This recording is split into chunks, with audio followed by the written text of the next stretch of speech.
नमस्कार विद्यार्थी मित्रांनो, मी उल्हास कुलकर्णी संकल्प यशाच्या स्पर्धा परीक्षा मोफत मार्गदर्शन या यूट्यूब चॅनलमध्ये आपल्या सर्वांचे हार्दिक स्वागत करतो।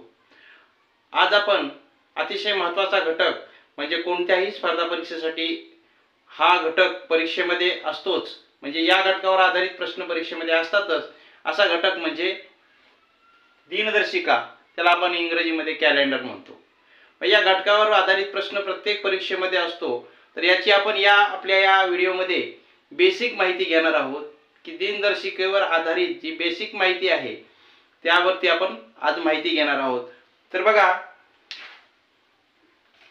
दिनदर्शिका म्हणजे कॅलेंडर। या कॅलेंडर विषयी आपण माहिती घेत असताना हे दोन भागामध्ये आहे कॅलेंडर। त्याचे दोन प्रकार आपण समजू की एक सामान्य वर्ष आणि दुसरा आहे लीप वर्ष। तर आता सामान्य वर्ष म्हणजे काय आणि लीप वर्ष काय हे आपण या व्हिडिओमध्ये पाहणारच आहोत। सामान्य वर्ष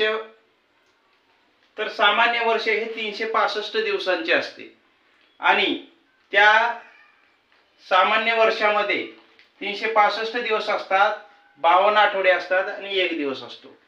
मग हे लीप वर्ष काय, तर लीप वर्ष प्रत्येक 4 वर्षांनी येतं। किती वर्षांनी येतं? प्रत्येक 4 वर्षांना लीप वर्ष येतं। मग लीप वर्षामध्ये 366 दिवस असतात, 1 दिवस जास्त असतो। मग यावरून आपण लीप वर्ष ओळखायचं। 1 दिवस ज्या वर्षात जास्त येतो ते लीप वर्ष असतं। मग यामध्ये 52 आठवडेच असतात। फक्त काय असतं, इथे 52 आठवडे आणि 1 दिवस होता, तर इथे 52 आठवडे आणि 2 दिवस येतात। म्हणजे ह्या लीप वर्ष जे आहे ते प्रत्येक 4 वर्षांनी येतं। आपण पाहणार आहोत की लीप वर्ष कसं ओळखायचं, पण त्याआधी आपण माहिती घेऊ। बघा, एका वर्षामध्ये साधारणतः 12 महिने असतात। हे आपण 12 महिने कोणते हे आपल्याला माहिती आहे, तरी पण मी माहिती सांगतो। जानेवारी, फेब्रुवारी, मार्च, एप्रिल, मे, जून, जुलै, ऑगस्ट, सप्टेंबर, ऑक्टोबर, नोव्हेंबर, डिसेंबर हे 12 महिने आहेत आणि प्रत्येक महिन्याचे मी दिवस दिलेले आहेत। आता लीप वर्षामध्ये 1 दिवस वाढतो कुठे, तर लीप वर्षामध्ये फेब्रुवारी महिन्यात 1 दिवस वाढतो। म्हणजे सामान्य वर्षामध्ये फेब्रुवारी महिन्यात 28 दिवस असतात, परंतु लीप वर्षामध्ये फेब्रुवारी महिन्यात 29 दिवस असतात। म्हणजे 29 फेब्रुवारी ही तारीख 4 वर्षांनी येते। जर समजा एखाद्या विद्यार्थ्याचा 29 फेब्रुवारीला जर जन्म झाला असेल तर त्याचा वाढदिवस प्रत्येक 4 वर्षांनी येतो। म्हणजे त्याला त्या दरवर्षी हा वाढदिवस साजरा करायला मिळत नाही। म्हणजे याचाच अर्थ 4 वर्षांनी 29 फेब्रुवारी ही तारीख येते। हे वर्षाचे 12 महिने, या 12 महिन्याचे दिवस तुम्हाला सगळ्यांना माहिती आहेत। तुम्ही ट्रिकच्या सहाय्याने देखील लक्षात ठेवू शकता। ट्रिक कशी वापरायची, तर असा हात मूठ बंद करायची आणि याच्या सहाय्याने आपण जो वर भाग येईल तो 31 चा आणि खाली भाग असेल तो 30 चा, फेब्रुवारी महिना आला तर 28 किंवा 29 म्हणायचं। तर बघा, जानेवारी 31, फेब्रुवारी 28 किंवा 29, मार्च 31, एप्रिल 30, मे 31, जून 30, जुलै 31, पुन्हा इकडे ऑगस्ट 31, सप्टेंबर 30, ऑक्टोबर 31, नोव्हेंबर 30 आणि डिसेंबर 31। या ट्रिकच्या सहाय्याने तुम्ही अशा पद्धतीने महिने किती, या महिन्यात कोणत्या महिन्यात किती दिवस आहेत हे सुद्धा शोधू शकता। त्याचबरोबर आता आपल्याला पाहायचं आहे लीप वर्ष। तर लीप वर्ष कसं शोधायचं आणि लीप वर्ष शोधताना कोणती ट्रिक वापरायची हे आता आपण पाहू। ट्रिक म्हणजे दिलेलं जे वर्ष असतं त्या इसवी सनाला जर 4 ने भाग गेला, पूर्ण भाग गेला, तर त्या वर्षाला आपण लीप वर्ष असे म्हणतो। उदाहरण आपण पाहू, 4च्या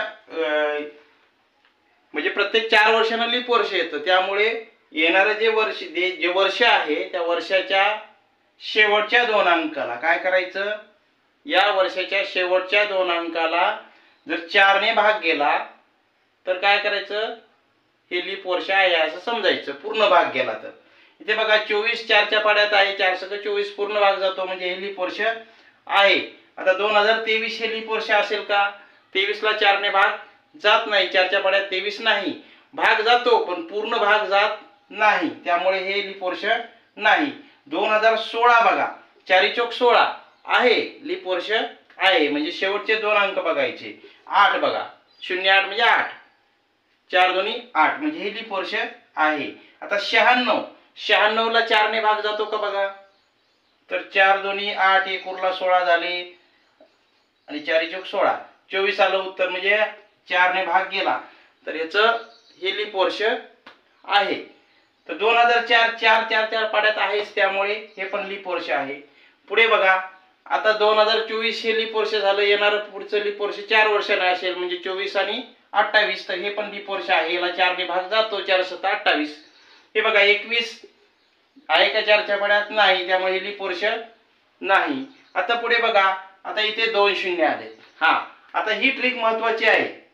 ज्यावेळेस 2 शून्य असतात किंवा पूर्ण शतक दिलेलं असतं, 20 शतक, 19 शतक, 18 शतक, 17 शतक अशा प्रकारच्या दिलेल्या आहेत, तर अशा वेळेस 4 ने भाग घालायचा नाही. त्यामध्ये आपली चूक होऊ शकते लीप वर्ष शोधताना.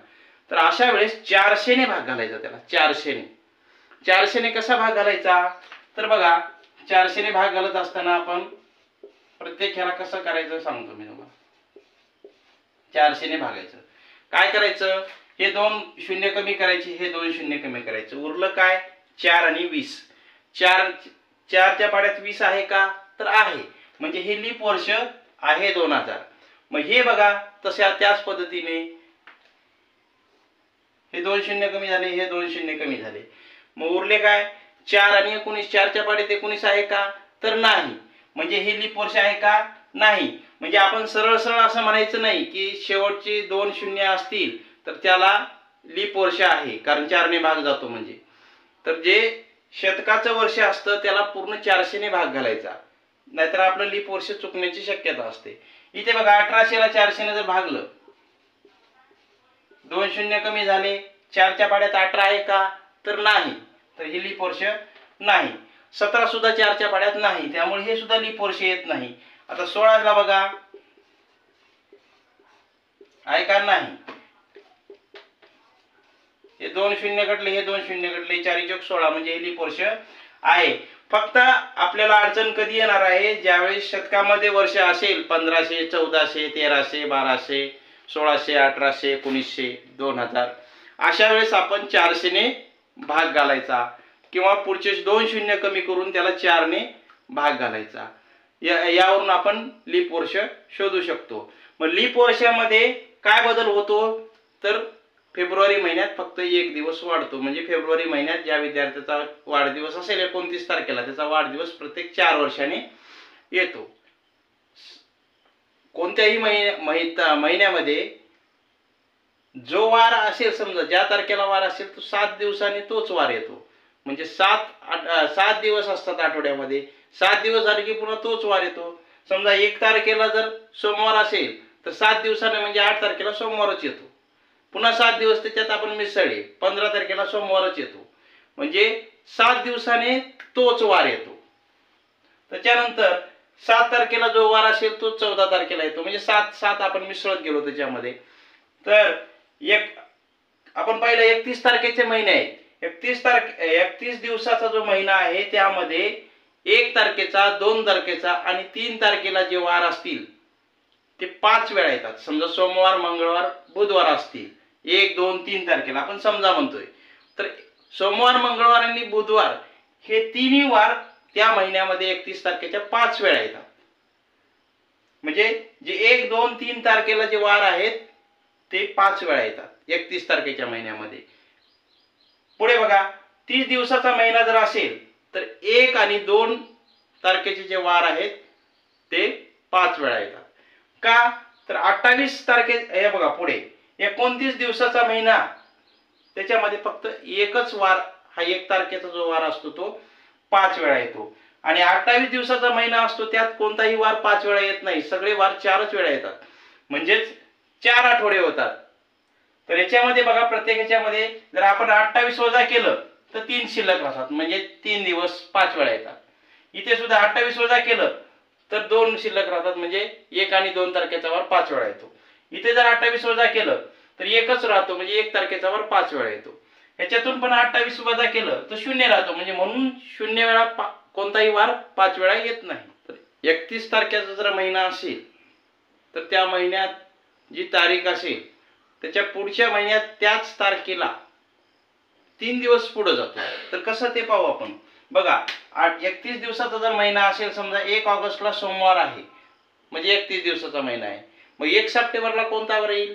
तर 3 दिवस पुढे जातो. का? तर 28 दिवसांच्या पुढे 3 दिवस आहेत, 31 म्हणजे, तर 3 दिवस शिल्लक राहतात, ते 3 दिवस पुढे जातात म्हणजे गुरुवार येतो. 30 दिवसाचा जर महिना असेल तर 2 दिवस वार पुढच्या महिन्यात पुढे जातो. म्हणजे 1 सप्टेंबर हा 30 दिवसाचा, सप्टेंबर हा 30चा महिना आहे. 1 सप्टेंबरला जर गुरुवार असेल तर 1 ऑक्टोबरला पुढच्या महिन्यात हा शनिवार होतो, कारण 2 दिवस पुढे जातो. 29 दिवसाचा जर महिना असेल, 1 फेब्रुवारी 2024ला जर समजा सोमवार असेल, कारण लीप वर्ष आहे 24, तर 1 मार्च 2024ला मंगळवार येतो, कारण 1 दिवस जास्त आहे 28 पेक्षा, तो वार पुढे जातो. आणि 28 दिवसाचा जर महिना असेल फेब्रुवारीचा, तर त्या फेब्रुवारी महिन्यात ज्या ज्या तारखेला जे जे वार आहेत त्याच तारखेला पुढच्या महिन्यात वार येतात. म्हणजे मार्च महिन्यात 1 तारखेला वार तोच येतो जो फेब्रुवारी महिन्यात 1 तारखेला असतो. म्हणजे सगळेच वार असतात जवळपास 28 पर्यंत. आजच्या या भागामध्ये आपण दिनदर्शिकेविषयीची बेसिक माहिती पाहिली. यानंतरच्या व्हिडिओमध्ये आपण दिनदर्शिकेवर आधारित वेगवेगळ्या प्रकारचे प्रश्न विचारले जातात, ते प्रश्न आपण पाहणार आहोत आणि त्यावर आधारित प्रश्नाचा आपण सराव घेणार आहोत. तर पुढच्या व्हिडिओमध्ये आपण भेटू. त्या अगोदर तुम्ही या चॅनलला जर सबस्क्राईब केलं नसेल तर सबस्क्राईब करा. व्हिडिओ आवडला तर लाईक करा.